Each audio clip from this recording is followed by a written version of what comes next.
Hello, and welcome back to Classic Song Reviews.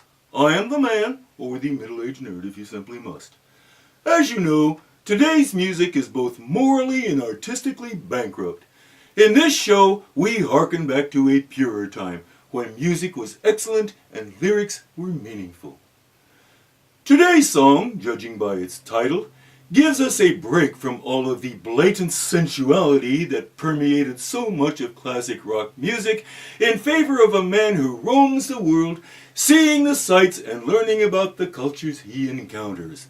It was a big hit for the ever-popular Rick Nelson, reaching #1 on the charts in 1961. The song is called, appropriately enough, Travelin' Man. Oh, my mistake. Travelin' Man, because poor elocution makes everything better. I'm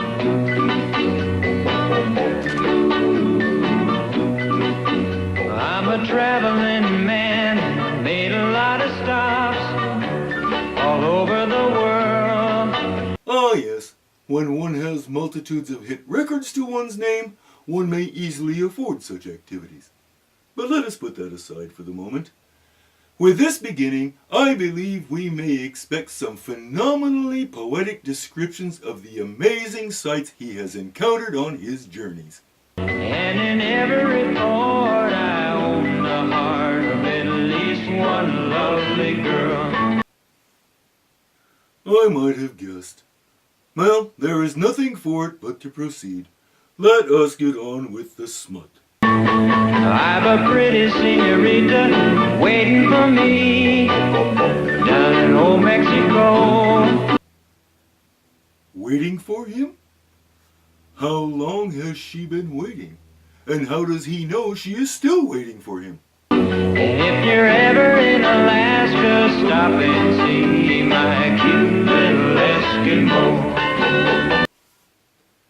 Does that mean that this woman is not waiting for him as the woman in Mexico is? Is that why he says that you may stop and see her? This is very confusing. Oh, my sweet Fräulein down in Berlin town makes my heart start to yearn. Is she his preferred choice then? Or is he merely between women and feeling the pressure of his primal urges? This is rather difficult to discern.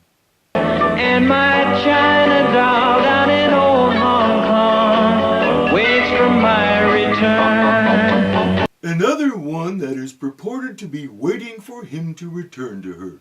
He must have a penchant for women who have nothing else to do.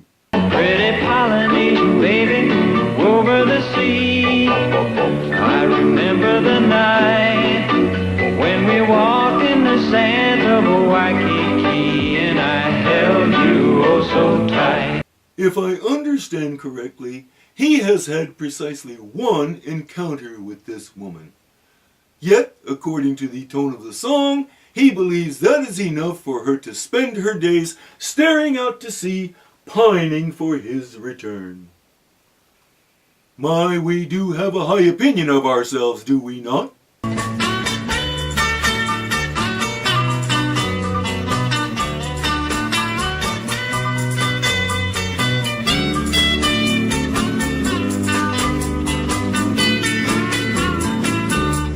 That is by far the most interesting part of the song so far. Oh, my sweet Fräulein down in Berlin town makes my heart start to yearn. Upon reflection, I believe I understand. He is not saying that he prefers this German woman above all others. He has merely manipulated the word yearn so that he may rhyme it with return. How very clever. Pretty Polynesian baby over the sea. I remember the night when we walked in the sand of Waikiki and I held you oh so tight.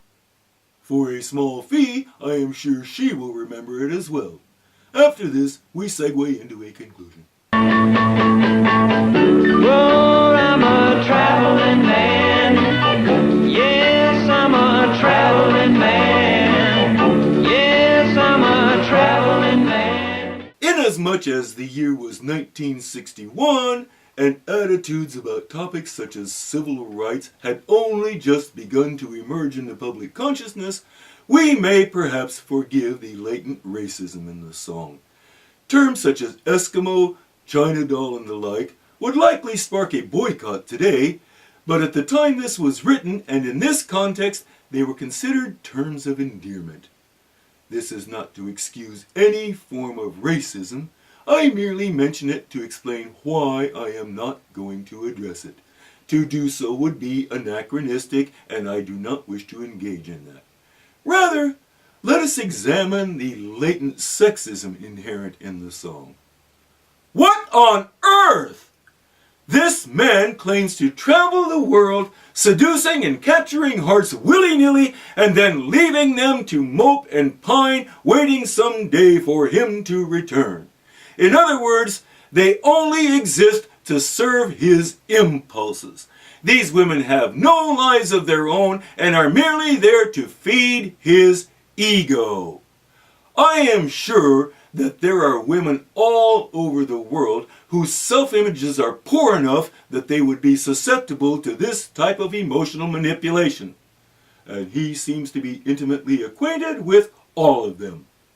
The odds of this happening are astronomical, and frankly, I find it difficult to believe. Rick Nelson was a very handsome man, and women did indeed swoon over him the way that avid fans will swoon over any major celebrity that captures their imagination. But this? I have a question for Mr. Nelson. How much money did you spend wooing each of these women? How much money did you give them directly?